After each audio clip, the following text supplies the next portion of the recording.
Hey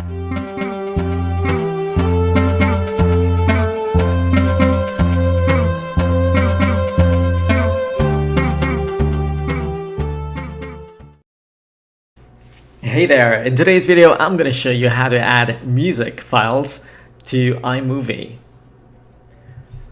Alright, first things first, what we need to do is we need to open the iMovie application.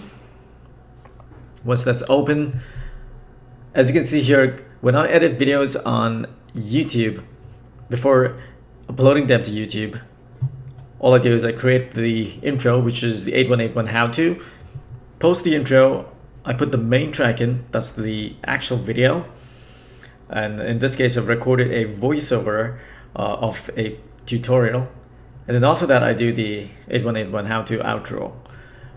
Okay, what we need now is to add music to a very dry voiceover. If you listen to this track, let me just play it for you. This is test. It's called test. As you can see, the folder right here.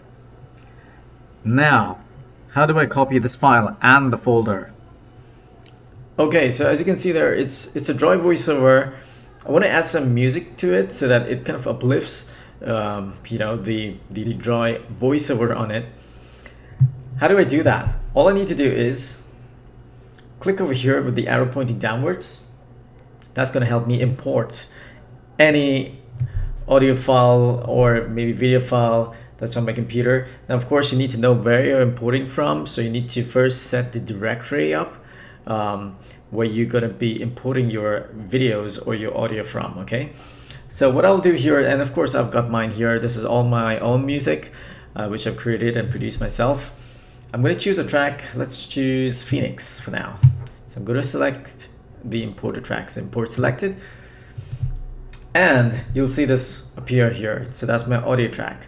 All I need to do is with the click of my mouse, I need to drag it all the way to the editing area.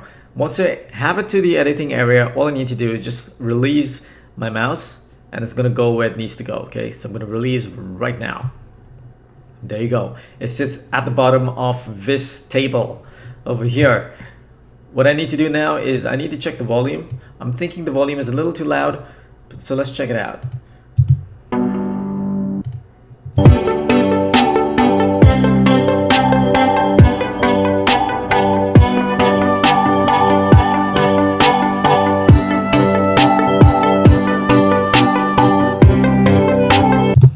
Okay, so that sounds 100% volume. What I'm going to do is now, because this is a dry audio file like this. If you want to cut the file and you don't want it to still stay in the demo folder, use cut. Okay, I wanted this audio to go right where this is so that it's a lot better sounding compared to just, a dry voiceover. But once I push it underneath, this is 100% and this voiceover is not very loud. How's it going to sound? Let's check it out.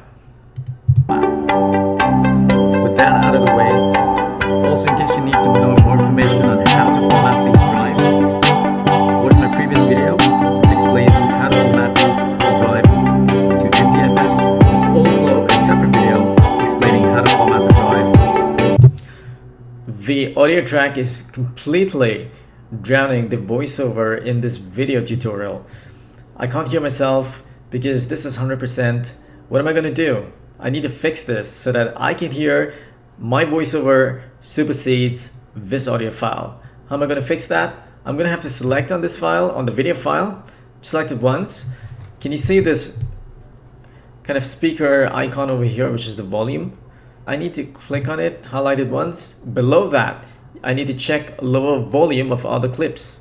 Once I check that, this volume here is going to decrease of my audio track because it's just below the other clip.